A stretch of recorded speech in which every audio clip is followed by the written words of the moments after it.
ભક્તોની આરતી, ભક્તોના દુઃખને દૂર કરવા વાળા શ્રી મહાપ્રભુજી. જીવનમાં જ્યારે પણ સંકટ આવે, વિપત્તિ આવે, ત્યારે બહુ ફાફા મારવા કરતા મહાપ્રભુજીની પાસે બેસી સર્વોત્તમ સ્તોત્રનો પાઠ. કારણ કે શ્રી મહાપ્રભુજી સ્મરણ માત્રથી જીવના દુઃખને દૂર કરનાર. શાસ્ત્રોમાં એમ કહ્યું કે આ ત્રણ વસ્તુ જો માંથી કોઈ એક વસ્તુ પણ જીવને મળી જાય તો એના બધા મનોરથો પૂરા થાય.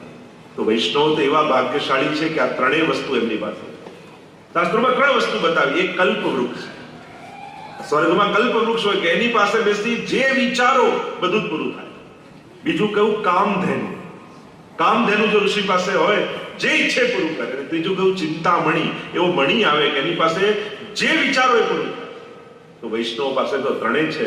કલ્પ વૃક્ષ કહ્યું તો શ્રી વલ્લભ કલ્પ ધ્રુમ ફલ્યો, ફલ લાગ્યો વિઠ્ઠલેશ, શાખા સબ બાલક ભય, તાકો પાર ન પાવન શેષ. તો કલ્પ વૃક્ષ રૂપ શ્રી મહાપ્રભુજી આપણી પાસે છે. કામધેનુ રૂપ શ્રી યમુનાજી આપણી પાસે છે. ન જાતું યમયાતના ભવતિ તે પયપાન, અને ત્યાં રત્ન ધાતુ ગિરિરાજે રે, ચિંતામણી રૂપ શ્રી ગિરિરાજજી આપણી પાસે. આ ત્રણમાંથી કોઈ એક તત્વ પાસે પણ નિષ્ઠાથી, શ્રદ્ધાથી બેસી જાઓ, તમારા સઘળી દુઃખોને દૂર કરવા વાળા. સ્મૃતિ માત્રાર્થી નાશનઃ, એટલે તો મંગલાચરણમાં આપણે બોલી ચિંતા સંતાન હંતારો યત પાદાંબુજરેણવ શ્રિયાનામ તાન નિજાચાર્યાન પ્રણમામિ બોલું. શ્રી મહાપ્રભુજીના ચરણની રજ કેવી છે કે જીવની સમસ્ત ચિંતાઓને હરી લેનારી. જો દુઃખને કારણે ચિંતાઓ, અને ચિંતાઓ બહુ સહજ છે. જેને ચિંતા જ ન થતી હોય એની ચિંતા આપણને થાય કે આની ચિંતા નથી થતી. લોકો એમ કે આ તો કેવો માણસ છે, આને તો ચિંતા જ નથી થતી. તો હવે એવું થઈ ગયું છે કે જે ચિંતા ન હોય નોર્મલ ન કહેવાય. કેવો માણસ, સહજ સ્વભાવમાં આવી ગયો. તો અનંત દુઃખોની ચિંતા, સંતાન, ચિંતાઓની પરંપરાઓ, દુઃખોની પરંપરાઓ કેટલા પ્રકારના આદિ દૈવિક, આધ્યાત્મિક, આદિ ભૌતિક અનેક પ્રકારના દુઃખોથી માણસ ગ્રસિત છે. એનાથી મુક્ત થવાનો શું ઉપાય? તો કયો સ્મૃતિ માત્રાર્થી નાશન, શ્રી મહાપ્રભુજીના ચરણારવિંદનો આશ્રય. સંપૂર્ણ શ્રદ્ધા સાથે જ્યારે જીવ ચરણોમાં બેસી જાય છે ત્યારે એના સમસ્ત દોષોને મહાપ્રભુજી નિવૃત્ત કરે, દુઃખોને નિવૃત્ત કરે, દોષોને નિવૃત્ત કરે અને અજ્ઞાનને નિવૃત્ત કરે. આ ત્રણ વસ્તુ જાય. ગુરુ કૃપા થાય તો આ ત્રણ વસ્તુ ગુરુ હરી લે છે. દુઃખ હરે, અજ્ઞાન હરે અને ચિંતા. આ ત્રણ વસ્તુ હરી, દોષોને હરે. આપણે ત્યાં તો વાર્તા પ્રસંગ ના અડેલમાં ત્યાં મહાપ્રભુજી રહેતા, તો ત્યાં એક એમના સજાતીય માજી રહેતા. એ બહુ ઈર્ષા કરતા એમના મહાપ્રભુજી કે અમારા જ જ્ઞાતિના છે છતાંય લોકો એમને પગે લાગે, એમને ભગવાન માને. આવો શું એમનામાં છે? એટલે શું એમના મુખ્ય વિતરિયાજી જયારે જલ ભરવા જાય ઠાકોરજી માટે, ત્યારે કઈ ને કઈ એવું ફેંકી દે એમના ઉપર કે એની અપરસ છોવાય. એકાદશીનો દિવસ હતો, જલ ભરવા માટે જલગરિયા જતા હતા. એ માજીએ જોયું, તરત કઈક વસ્તુ ફેંકી અને કપડું વળ્યું એટલે છોવાઈ ગયા. પાછા સ્નાન કરવા ગયા, પાછા સ્નાન કરી જલ ભરીને આવે, પાછું ફેંક્યું. 3-4 વાર થયું. એટલે પેલા જલગરી આવ્યા મહાપ્રભુની પાસે ને કહેવા લાગ્યા, આપના સજાતીય માજી રહે છે, આપનાથી ઈર્ષા કરે છે, અમે ઠાકોરજીનું જલ ભરવા જઈએ ને કંઈક આવીએ રસ્તામાં અમારા પર એવું કંઈક ફેંકે કે બધું અપ્રસ છવાઈ જાય. મહાપ્રભુજીએ કહ્યું, હવે તમારા ઉપર જે વસ્તુ નાખે ને એને મારી પાસે લઈ આવો. અને પેલા જલગરી જલ ભરીને આવતો હતો ને કપડાથી સફાઈ કરતા હશે, લઈને કપડું ફેંક્યું એના ઉપર.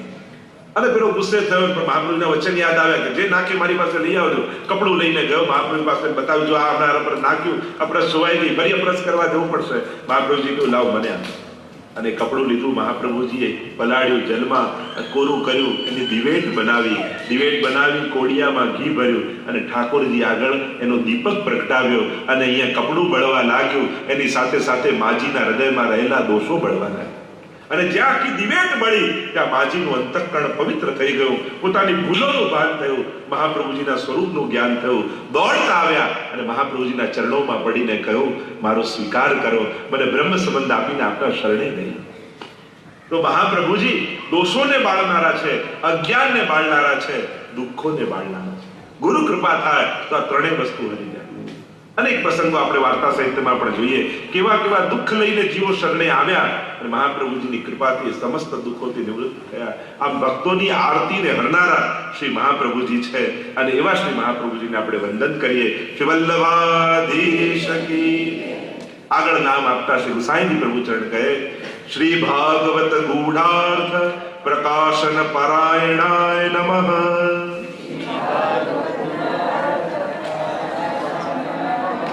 શ્રી ભાગવત ગૂઢાર્થ પ્રકાશન પરાયણાય નમઃ.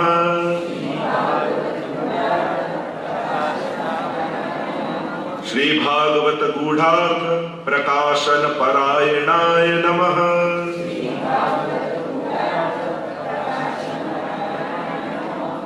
શ્રીમદ ભાગવતના ગૂઢ અર્થોને પ્રગટ કરવામાં તત્પર એવા શ્રી મહાપ્રભુ છે. જો હિન્દુ ધર્મમાં સૌથી મોટું કાર્ય મહાપ્રભુજીએ કર્યું હોય તો ભાગવતજીને પ્રમાણ ગ્રંથ રૂપે સ્વીકૃત કરાવ્યું. પ્રાચીન આચાર્ય મહાપ્રભુજી પહેલાના આચાર્યો હતા એ ભાગવતજીને પ્રમાણ ગ્રંથ ઓથેન્ટિક ગ્રંથ માનતા. ત્યારે 3 ગ્રંથોને પ્રમાણ માનતા, વેદ, બ્રહ્મસૂત્ર અને ગીતાજી. પણ મહાપ્રભુજીએ આ ચારેયનો એક ઉપદેશ કરાવી અને જે વાત વેદમાં છે એ જ ગીતાજીમાં છે, એ જ બ્રહ્મસૂત્રમાં છે અને એ જ વાતનો વિસ્તાર ભાગવતજીમાં છે. એમ ચારેયની એક વાક્યતા બતાવી ભાગવતજીને પણ પ્રમાણ ગ્રંથ રૂપે સ્વીકૃત કરાવી અને 7 પ્રકારે ભાગવતજીના અર્થો મહાપ્રભુજી પ્રગટ કર્યા. આજે દુનિયાભરમાં જ્યાં પણ ભાગવત કથા થાય, ભલે કોઈ નામ લે કે ન લે, પણ મહાપ્રભુજીએ બતાવેલા અર્થો વગર ભાગવત કથા થઈ ન શકે. સુબોધનીજી નામની ટીકા મહાપ્રભુજીએ પ્રગટ કરી અને તત્વાદીપ નિબંધમાં ભાગવતાર્થ પ્રકરણ, આ 2 ગ્રંથો દ્વારા 7 પ્રકારે ભાગવતજીના અર્થ કર્યા. શાસ્ત્રે, સ્કંધે, પ્રકરણે, અધ્યાયે, વાક્યે, પદેક્ષરે એકાર્થ સપ્તદા જાનન અવિરોધેન મુચ્યતે. 7 પ્રકારે અર્થો ભાગવતજીના બતાવ્યા. શાસ્ત્રે, સ્કંધે, પ્રકરણે, અધ્યાયે, વાક્યે, પદે અને અક્ષરે એક અક્ષરના અર્થ કર્યા. જે સુબોધિની ટીકા નામથી પ્રસિદ્ધ છે. ભાગવતજી પર મહાપ્રભુજીની સુબોધિની ટીકા છે અને આમ ભાગવતજીના અદ્ભુત અર્થો બતાવ્યા. કારણ કે જેટલા વિદ્વાનો થયા એ બધાએ પોતાના મતિ પ્રમાણે અર્થ કર્યા. મહાપ્રભુજીની વિશેષતા શું છે કે અન્ય જેટલા દુનિયાના મહાન બુદ્ધિમાન લોકો થયા, વિદ્વાનો થયા, આચાર્યો થયા, બધાએ પોતાની બુદ્ધિ પ્રમાણે અદ્ભુત અર્થો કર્યા. પણ મહાપ્રભુજીએ એ અર્થ બતાવ્યો જે સુખદેવજી કહેવા માંગે છે, ગ્રંથના કર્તા જે કહેવા માંગે છે એ અર્થો મહાપ્રભુજીએ પ્રગટ કર્યા. અને એટલા માટે મહાપ્રભુજીને ટીકા સિરમોર માનવામાં આવે કે જે સુખદેવજી કહેવા માંગે છે એ અર્થોને પ્રકાશિત મહાપ્રભુજી કરે છે. અને આમ ભાગવતના ગૂઢ અર્થોને પ્રગટ કરનારા, કારણ કે જે રીતે દશમસ્કંદ આદિ પર સુબોધની ટીકા છે, ક્યાંય તમને એવા અર્થો ન મળે. અદ્ભુત અર્થો કરે છે. વેણુ ગીત, યુગલ ગીત, ભ્રમર ગીત, વેણુ ગીત પુનઃ યુગલ ગીત કી રસબર ખા બરખાઈ પ્રગટ ભય માર્ગ રીત દિખાઈ. સ્વયં મહાપ્રભુજી વ્યાસાશ્રમ જ્યારે પધાર્યા અને ત્યાં વ્યાસજી સાથે યુગલ ગીતના 1.5 શ્લોક પર મહાપ્રભુજીની 3 દિવસ ચર્ચા થઈ. મહાપ્રભુજી સ્વયં નૈમિષારણ્ય પધાર્યા ત્યારે 88,000 ઋષિઓ ત્યાં પધાર્યા. આમ ભાગવતના અર્થોને અદ્ભુત રીતે પ્રગટ કર્યા. શ્રી પદ્મનાભદાસજીની વાર્તામાં આવે છે 84 વૈષ્ણવમાં જ્યારે પોતે કથાકાર હતા અને કથા કહેતા હતા, મહાપ્રભુજી ત્યાં પધાર્યા ચાલતા અને કહ્યું કે આ શ્લોક પર હજી કહો. પદ્મનાભદાસજી હજી થોડું વર્ણન કર્યું. મહાપ્રભુજી કહે હજી કહો આ શ્લોક ઉપર. 3 વાર આમ કર્યું ત્યારે પદ્મનાભદાસજીએ કહ્યું કે જે સુખદેવજીએ કહ્યું એ બધું મેં કહી દીધું, હવે કંઈ આગળ હોય તો આપ અહીંયા બિરાજો ને કહો. અને ત્યારે સ્વયં મહાપ્રભુજી વ્યાસપીઠ પર બિરાજમાન થયા અને અનેક સમય સુધી એ શ્લોક પર ચર્ચા કરી. અને ત્યારે કથા પૂરી થઈ ત્યારે પદ્મનાભદાસજીને પૂછ્યું કે આ બધું ક્યાંથી આવ્યું પદ્મનાભદાસ? ત્યારે પદ્મનાભદાસજી 2 હાથ જોડીને કહ્યું કે જ્યારે પ્રભુ પોતે પોતાની કથા કહેવા બેઠા હોય તો પછી એમાં બાકી શું રહે? આપ તો સ્વયં પ્રભુ રૂપ છો અને જ્યારે આપ પોતાની કથાનું વર્ણન કરો તો પછી અમારા જેવા જીવો એ ક્યાં જાણી શકવાના? આપ જ એનું વર્ણન કરી શકો. તો આમ ભાગવતજીના ગૂઢ અર્થોને પ્રગટ કરવામાં તત્પર એવા શ્રી મહાપ્રભુ. ત્યારે આપના પુત્ર શ્રી ગોપીનાથજી, એટલે કૃષ્ણ નામ સહસ્ત્ર, આગળ નામ આવશે 1000 નામ કહેવા વાળા, કારણ કે એવો આગ્રહ હતો કે રોજ ભાગવતજીનું આખું પારાયણ કરે પછી જ અન્ન જળ લે, એવો નિયમ ગોપીનાથજી. તો 3 દિવસે પારાયણ પૂરું થતું, શરીર સુકાવા લાગ્યું. 3 દિવસે વારો આવે અન્ન જળ લેવા. મહાપ્રભુજી જોયું ને બોલાવ્યા ને કહ્યું, બાબા આપનું શરીર કેમ આમ સુકાય છે? ત્યારે કહ્યું કે ભાગવતજી પારાયણનો નિયમ લીધો છે, અને જ્યાં સુધી ભાગવતજીનું સમગ્ર પારાયણ ન કરું ત્યાં સુધી અન્ન જળ ગ્રહણ નહીં કરે એવો નિયમ લીધો છે. ત્યારે મહાપ્રભુજી પુરુષોત્તમ સહસ્ત્ર નામ બનાવીને ગોપીનાથજીના અને કહ્યું કે આનો પાઠ કરશો તો આખા ભાગવતજીનું પારાયણ બરાબર થઈ જશે. અને આમ પુરુષોત્તમ સહસ્ત્ર અદ્ભુત છે. પુરુષોત્તમ સહસ્ત્ર નામ એક અધ્યાયની જે લીલાઓ એમાં વર્ણિત કરી એક નામ દ્વારા, અને તમે આખો પાઠ કરો તો આખું ભાગવતજીનું પારાયણ થઈ જાય. તેવા મહાપ્રભુજી ભાગવતજીના ગૂઢ અર્થોને પ્રગટ કરવા વાળા. તમે જ્યારે કોઈ વિદ્વાનો જોડે બેસીએ અને ત્યારે એક શ્લોકો પર સુબોધનીજીની ચર્ચા થાય તો સુબોધનીજી પણ બહુ અદ્ભુત છે, પણ થોડી વાંચન, એનું જ્ઞાન જોઈએ ત્યારે સુબોધનીજી સમજમાં આવે કે એક અક્ષરોના જે અર્થો કર્યા છે એ આજ સુધી કોઈ કરી શક્યું નથી. એવા શ્રી મહાપ્રભુજીને વંદન કરીએ. બોલો શ્રી વલ્લભાધીશ કી જય. અને આગળ નામ કહેતા વંદન કરતા શ્રી ગુસાઈજી કહે, સાકાર બ્રહ્મવાદૈક સ્થાપકાય નમઃ.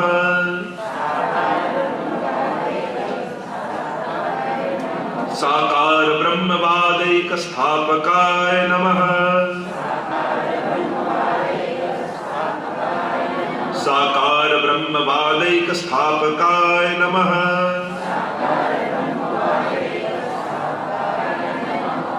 સાકાર બ્રહ્મવાદના સ્થાપન કરવા વાળા. જો આપણે ત્યાં માયાવાદ પ્રસિદ્ધ હતો, નિરાકાર બ્રહ્મની ચર્ચાઓ કરવામાં આવતી હતી, પણ મહાપ્રભુજી સાકાર બ્રહ્મવાદના સ્થાપક છે કે અમારા પ્રભુ સાકાર છે. અને એમ દુનિયામાં જ્યાં જ્યાં નિરાકારની ઉપાસના લોકો કરે છે ક્યાંક ને ક્યાંક સાકારનો આશ્રય તો કરે જ છે. કોઈ કે હું જ્યોતિનું ધ્યાન કરું, સાકાર રૂપને ન માનું, તો જ્યોતિ એ ચોરસ કેમ નહીં, આમ જ કેમ જ્યોતિના આકાર? કોઈ પણ આકારનો આશ્રય સાકાર જ છે. નિરાકાર જ્યારે ઉપાસના કરો તો ઇન્દ્રિયો સમાપ્ત થઈ. આપણને અંધારામાં કેમ દેખાતો નથી? કારણ કે એમાં કોઈ આકાર નથી દેખાતો, અને એટલા માટે આંખને દેખાતું નથી. કારણ કે આંખ છે તો આકારનો આશ્રય કરે છે. એટલે દુનિયામાં જે નિરાકાર બ્રહ્મની વાત કરનારા છે એમના ધર્મ સ્થાનો ચોક્કસ આકારના કેમ હોય છે? એ પણ સાકારની જ ઉપાસના છે. કોઈ પણ આકારનો આશ્રય એ સાકારનો જ આશ્રય. તમે ભગવાનને આમ ન કરો તો આ આકારનો આશ્રય કરો છો, ત્યારે એના શેપ કેમ જુદા નથી હોતા? કેમ પર્ટિક્યુલર શેપનું જ બનાવવામાં આવે છે? કારણ કે એ પણ સાકારની ઉપાસના. મહાપ્રભુજી કહે સાકારની વ્યાપકતા નિરાકાર જેવી લાગે છે. જેમ આપણને દરિયો એમ લાગે કે આનો તો અંત જ નથી, કારણ કે એની વિશાળતા એવી હોય, અને વિશાળતાને કારણે નિરાકાર લાગે, પણ એનો ચોક્કસ આકાર છે, પણ એની વ્યાપકતા નિરાકાર. એમ પ્રભુ પણ સાકાર રૂપે છે, પણ એટલા વિરાટ છે કે આપણને નિરાકાર જેવા ભાસે છે. આપણું સામર્થ્ય સીમિત હોવાને કારણે એ સાકાર બ્રહ્મ પણ નિરાકાર જેવા ભાસે છે. તો આપણે ત્યાં તો સાકારની ઉપાસના છે, અને એટલા માટે જ આપણે ત્યાં તો પ્રભુનું સ્વરૂપ પધરાવી, પુષ્ટાવી અને એમને બાલ ભાવ, કિશોર ભાવ, અનેક ભાવોથી ઠાકોરજીને લાલ લડાવવામાં આવે. કારણ કે સાકારની ઉપાસના, બાલ ભાવની ઉપાસના, સ્વરૂપની ઉપાસના છે. આપણે ત્યાં ભક્તિ માર્ગમાં સ્વરૂપ નિષ્ઠા, સ્વરૂપ આસક્તિ એ બહુ મહત્વની છે. ચલો અહીંયા બેસેલા લોકોને હું એમ કહું કે તમે આમ આંખો બંધ કરીને પ્રભુને યાદ કરો જે તમારા ઘરે વિરાજે છે, તો શું તમને તમારા ઠાકોરજીનો ચહેરો યાદ ખરો? તમે આમ આંખ બંધ કરો તો તમને તમારા લાલન કે શ્રીનાથજી દેખાય? તો देखो ભગવાનને યાદ કરો તો લોકો આમ ગોતે કયા ભગવાનને ક્યાં યાદ કરવું, કયો ફેસ યાદ કરે. કમથી કમ, આ તો મિનિમમ કહું છું કે કમથી કમ આપણને આપણે ઠાકોરજીનો મુખારવિંદ યાદ છે. સ્વરૂપાસક્તિ નહીં થાય ત્યાં સુધી પુષ્ટિ ભક્તિ, આ ગોપીઓની ભક્તિમાં આગળ નહીં વધી શકે. આ સ્વરૂપ નિષ્ઠા થવી બહુ જરૂરી છે. તમે કોને પ્રેમ કરો છો એ તમને ખબર હોવી જોઈએ. જે ભગવાન આત્મા લઈને ભજવા લાગો એ પ્રેમ નથી. પ્રેમ તો અનન્યતા માંગે. ભક્તા એકાંતિનો મુખ્ય, નારદજી ભક્તિ સૂત્રમાં કહે છે. અને એટલા માટે એ પ્રેમીને ઓળખવું બહુ જરૂરી છે. અને એટલા માટે તમને સ્વરૂપાસક્તિ છે. જો નારદજી તો ભક્તિ સૂત્રમાં 11 પ્રકારની આસક્તિ નારદ ભક્તિ સૂત્રમાં બતાવી છે. એમાં ગુણાસક્તિ, એમાં સ્વરૂપાસક્તિ પણ છે. જો જે ગુણોને જોઈને થાય પ્રેમ, જે પ્રભાવને જોઈને, જે સામર્થ્યને જોઈને જે ભક્તિ થાય એ મર્યાદા ભક્તિ, અને જે સ્વરૂપને જોઈને થાય એ પુષ્ટિ ભક્તિ. પ્રભુ દયાળુ છે, કૃપાળુ છે, સર્વસમર્થ છે, બધાનું પૂરું કરનારા છે, આવું જોઈને જે પ્રેમ કરે ને મર્યાદા ભક્ત. અને જે દિવસે એની કૃપા નહીં દેખાય ને એ દિવસે એના માટે અભાવ આવી જશે. આ બધાનું કરે મારી જોડે શું વાંધો છે? કારણ કે જે દિવસે એનો પ્રભાવનો અહેસાસ નહીં થાય તો અભાવ આવી જશે. પણ અમારા ગોપીઓની ભક્તિ તો સ્વરૂપની ભક્તિ છે કે તું પ્રભુ કઠોર બન, કૃપાળુ બન, અમને તરછોડ, અમને પાડ, અમને ઉઠાડ, જે કંઈ પણ કરે, પણ અમે તો તને ચાહીએ છે, અમે તો તને પ્રેમ કરીએ છે. તું ગમે તેટલો કઠોર થા, પણ અમે તને પ્રેમ કરવાનું નહીં છોડીએ. આ છે સ્વરૂપાસક્તિ, આ છે સ્વરૂપ નિષ્ઠા, આ છે ગોપીઓની ભક્તિ. કે પેલું કેમ પ્રભુએ પરીક્ષા કરી કે કોઈ મારા પેટમાં દુખે છે ને કોઈના ચરણની ધૂળ લઈ આપો. નારદજી બધે ગયા, બધા એમ કે અરે અમને તો નરકમાં જગ્યા ન મળે તો અમારા ચરણની ધૂળ ભગવાન લે. અને બધાએ ના પાડી. ત્યારે પ્રભુએ કહ્યું હવે ગોપીઓ પાસે જાઓ. ગોપીઓ પાસે આવ્યા ને કહ્યું તમારા ચરણની ધૂળ પ્રભુને લેવી છે. કહ્યું કે ધૂળ શું ટોપલા ભરી ભરીને લઈ જાઓ, ભલે અમને નરકમાં જગ્યા ન મળે, પણ પ્રભુનું દર્દ જતું હોય તો અમે નરકમાં જવા તૈયાર છીએ. આ છે પુષ્ટિ ભક્તિ, આ છે સ્વરૂપની ભક્તિ. એટલે મુખ્ય ભેદ મર્યાદા અને પુષ્ટિનો. જ્યાં પ્રભાવ અને સામર્થ્યને જોઈને પ્રેમ થાય એ મર્યાદા ભક્ત, અને જ્યાં કેવળ સ્વરૂપને જોઈને થાય એ પુષ્ટિ ભક્ત છે. કે તું ગમે તેવો કઠોર થા, અમે તને ચાહવાનું નહીં છોડીએ. જેમ ગોપીઓ પ્રભુને ચાહે છે. મને તારી પાસે કંઈ નથી જોઈતું, મને તો તારી, હું તને માંગવા આવું છું, તારી પાસે કંઈ માંગવા નથી આવતો. આ પુષ્ટિ ભક્તિ. તો સાકાર બ્રહ્મવાદૈક સ્થાપકાય નમઃ. શ્રી ઠાકોરજીને સાકાર રૂપે વર્ણન કરનારા શ્રી મહાપ્રભુજી છે. અને ભગવદ્ ગીતામાં પણ જ્યારે અર્જુન સાથે ભગવાનની ચર્ચા બતાવવામાં આવી છે કે સાકારને બધું કે નિરાકારને, ત્યારે પ્રભુએ પણ કહ્યું કે નિરાકાર તારા માટે દુર્લભ છે, દુર્ગમ છે, તું સાકારની ઉપાસના કર, તારા માટે એ શ્રેષ્ઠ છે. અને એટલા માટે પ્રભુને પણ નિશ્ચિત આકારે, તો આપણે ત્યાં સ્વરૂપનો પણ નિશ્ચિત આકાર હોય છે. કેવા સ્વરૂપ પુષ્ટાવા, કેવા પધરાવા. આપણે ત્યાં જયારે પુષ્ટાવતા હોઈએ ત્યારે છપાયેલા સ્વરૂપ નથી લેતા, દોરેલા લેતા. લાલન પણ પધરાવો તો લાલન કેવા હોવા જોઈએ, શ્રીનાથજી પધરાવો તો શ્રીનાથજીમાં કેવા ચિહ્નો બિરાજમાન હોવા જોઈએ. સ્વરૂપનો પણ એક વિશેષ પ્રકારનો આકાર. આપણે ત્યાં અનેક પ્રકારના છે. સાતે સ્વરૂપ છે કે શ્રીનાથજીને જુદી જુદી લીલાના છે. એ શ્રીનાથજી જુદી જુદી લીલાના સાથે સ્વરૂપે પ્રગટ છે. એ સ્વરૂપોમાં ક્યારે ભેદ નહીં જોવો. તમે જોવા જાઓ તો સાતે સ્વરૂપ તમને શ્રીનાથજીમાં દેખાય. પહેલું સ્વરૂપ મથુરાધીશનું, તો મથુરાધીશની જેમ ગોળ પીઠિકા છે, તો શ્રીનાથજીની ગોળ કંદરા જુઓ તો તમને મથુરાધીશનું સ્મરણ થાય. બીજું સ્વરૂપ શ્રી વિઠ્ઠલનાથજીનું, એમના બંને હાથ કમર પર છે મુઠ્ઠીવાળા, તો શ્રીનાથજીનો મુઠ્ઠીવાળો હાથ જુઓ તો તમને વિઠ્ઠલનાથજીનું સ્મરણ થાય. ત્રીજું સ્વરૂપ શ્રી દ્વારિકાધીશનું, ચોરસ પીઠિકા, તો શ્રીનાથજી બાબાની ચોરસ કંદરા જુઓ તો તમને દ્વારકાધીશનું સ્વરૂપનું દર્શન થાય. ચોથું સ્વરૂપ શ્રી ગોકુલનાથજીનું, આ હાથ ઊંચો કરીને ગિરિરાજ બાબાને ધારણ કરનારું સ્વરૂપ, તો શ્રીનાથજીનો ઊંચો હાથ જુઓ તો તમને ગોકુલનાથજીના દર્શન થાય. પાંચમું સ્વરૂપ શ્રી ગોકુલ ચંદ્રમાજીનું, તો શ્રીનાથજી બાબાનું મુખારવિંદ જુઓ તો તમને ગોકુલ ચંદ્રમાજીનું સ્મરણ થાય. છઠ્ઠું સ્વરૂપ શ્રી બાલકૃષ્ણલાલજીનું, શ્રીનાથજી બાબાની ચીબુકનો ભાગ જુઓ તો તમને બાલકૃષ્ણલાલજીની સુધી થાય. સાતમું સ્વરૂપ શ્રી મદન મોહનલાલજીનું, અને બંને બાજુ સ્વામીજી બિરાજમાન છે, તો શ્રીનાથજી બાબાના બંને કુંડળવાળા મુખારવિંદના દર્શન કરો તો તમને મદન મોહનલાલજીનું સ્મરણ થાય. આમ સાતે સ્વરૂપ શ્રીનાથજીની ભીતર બિરાજમાન. એ શ્રીનાથજીની જુદી જુદી લીલાઓનું છે. અને પુષ્ટિ માર્ગની એ દિવ્યતા છે કે આટલા સ્વયંભૂ પ્રકટિત સ્વરૂપો કોઈ પણ ધર્મમાં નથી. તમે જો ઐતિહાસિક રૂપે જોવા જાઓ તો આપણું નિધિ, આપણું વૈભવ શું છે પુષ્ટિ માર્ગનો, કે આટલા 84,252 ના જે નિધિ સ્વરૂપો છે લગભગ બધા સ્વયંભૂ પ્રકટિત સ્વરૂપો છે. કોઈના મંદિરો કદાચ મોટા હોઈ શકે, પણ શ્રીનાથજી બાબા જેવું સ્વરૂપ ક્યાંથી લાવે? આવા સાતે નિધિ જેવા સ્વરૂપો ક્યાંથી લાવે? આ સ્વયંભૂ પ્રકટિત સ્વરૂપો છે. અને કૃપા મંદિર મોટા હોવાથી નથી થતી, કૃપા તો સ્વરૂપની દિવ્યતાથી થતી હોય છે. કે જ્યાં પ્રગટ રૂપે ભગવાન વિરાજતા હોય, કૃપા તો એનાથી થાય છે. અને એટલા માટે આ પુષ્ટિ માર્ગનો વૈભવ છે કે આટલા સ્વયંભૂ સ્વરૂપો પુષ્ટિ માર્ગમાં આજે પણ પ્રગટ સ્વરૂપે વિરાજમાન છે. આપણે બધા ભાગ્યશાળી છીએ કે આવા શ્રીનાથજી બાબા જેવા દિવ્ય સ્વરૂપ પુષ્ટિ માર્ગી વૈષ્ણવના માથે વિરાજે છે. એ આપણો વૈભવ છે પુષ્ટિ માર્ગ. તો સાકાર બ્રહ્મવાદિક સ્થાપકાય નમઃ. અને આગળ કહેતા શ્રી ગુસાઈજી વંદન કરતા શ્રી મહાપ્રભુજીને કહે વેદ પારગાય નમઃ. વેદ પારગાય નમઃ. વેદ પારગાય નમઃ. તો વેદનો પાર પામેલા એવા શ્રી આચાર્ય ચરણ છે કે વેદના મૂળ તત્વોને જાણનારા શ્રી મહાપ્રભુજી વેદમાં જે વાત કરી છે રસો વૈ સહ રસરૂપ પરમાત્માની, અને એ જ રસરૂપ પરમાત્માનો રસ પ્રકારની સેવાનો પ્રકાર શ્રી મહાપ્રભુજી પુષ્ટિ માર્ગી સેવા પ્રકારથી આપ્યો છે.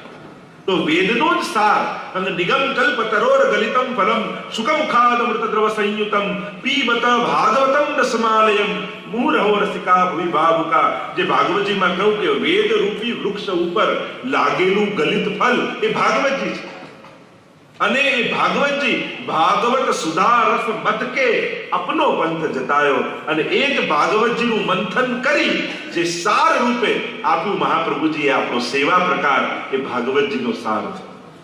એટલે કે ભાગવતજીની જે સમગ્ર લીલાઓ છે એ આપણે સેવા દ્વારા આપણે એનો આનંદ લઈએ. એટલે ભાગવતજીનો એ જે સાર હતો એ સેવા માર્ગ રૂપે મહાપ્રભુજીએ પ્રગટ કર્યો. એટલે વેદના પાર એવા શ્રી મહાપ્રભુજી છે.